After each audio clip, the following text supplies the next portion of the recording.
Programang ito ay rated SPG. Striktong patnubay at gabay ng magulang ang kailangan. Maaaring may masiselang tema, lengguwahe, karahasan, sexual, horror o droga na hindi angkop sa mga bata.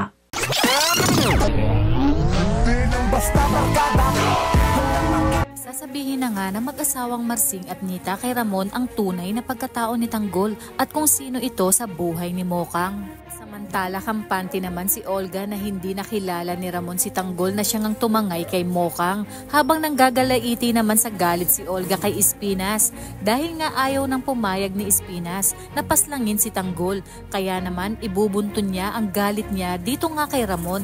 Anya kung hindi niya mapapatay si Tanggol ay uunahin niya si Ramon at Don Julio nang sa ganon umano ay mapabilis ang pagkamkam niya sa kayamanan ng mga Montenegro. Uumpisahan nga ni Olga na lasunin ang utak ni Ramon at sinulsulan niya si Ramon na kamuhian ng lalaking tumangay sa asawa niyang si Mokang, at wala ngang kaalam-alam si Ramon na ang taong kanyang kinamumuhian ay ang tunay niyang anak na si Tanggol, at habang nagliliyab nga sa galit si Ramon kay Tanggol ay ganun din ang nararamdaman ni Tanggol para kay Ramon, at ang gusto lang mangyari sa ngayon ni Tanggol ay gantihan ang asawa ni Mokang na siya ngang si Ramon. Sa kabilang banda, dahil hindi nga mapalagay si Ramon sa kung ano ba talaga ang nangyari kay Mokang, ay pupuntahan niya ang mga magulang ni Mokang at kakausapin niya ito at itatanong niya sa mag-asawang Marsing at Nita kung meron bang dating nobyo ang anak nilang si Mokang. Sasabihin din ni Ramon sa mag-asawa na may nagtakas kay Mokang sa mansyon at ang duda niya umano ay lalaki ito ni Mokang. Dito na nga sinabi ng mag-asawang Marsing at Nita na si Tanggol lang umano ang kaisa-isang lalaki na nagliligtas kay Mokang noon. Ngunit paano umanong mangyayari na may tumangay kay Mokang gayong nakakulong umano si Tanggol? Dito na nga nagulat si Ramon nang banggitin ni Marsing ang pangalang Tanggol. Kaya naman dito na nagsimulang magtanong si Ramon kung sino ang Tanggol na kanilang binanggit. Sinabi nga ni Marsing na kababata ito ni Mokang at matagal nang nanliligaw sa kanilang anak na si Mokang. Ngunit nakulong ito dahil sa illegal na droga at ang tatay mismo niya na si Rigor Di Magiba ang nagpakulong dito.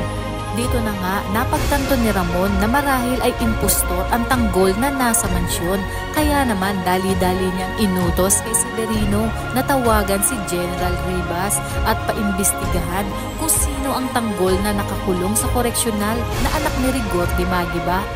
Takam-taka naman ang mag-asawang Marsing at Nita sa naging reaksyon ni Ramon nang sabihin nila ang tungkol kay Tanggol. Samantala sa pagbalik ni Ramon ng mansyon ay agad niyang sinabi kay Olga na may alam na siya kung saan makikita ang lalaking tumangay kay Mokang.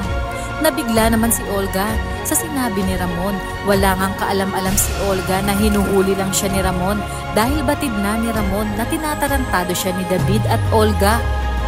Subukan ngang tanungin ni Olga si Ramon kung saan niya maaaring matagpuan ang lalaking tumangay sa asawa nito, ngunit naging matipid ang sagot ni Ramon, sabay lakad papalayo kay Olga. Sinabi nga ni Olga sa kanyang sarili na dapat ay mapatay na niya si Tanggol sa lalong madaling panahon bago pa tuluyang magkita ang totoong mag-ama.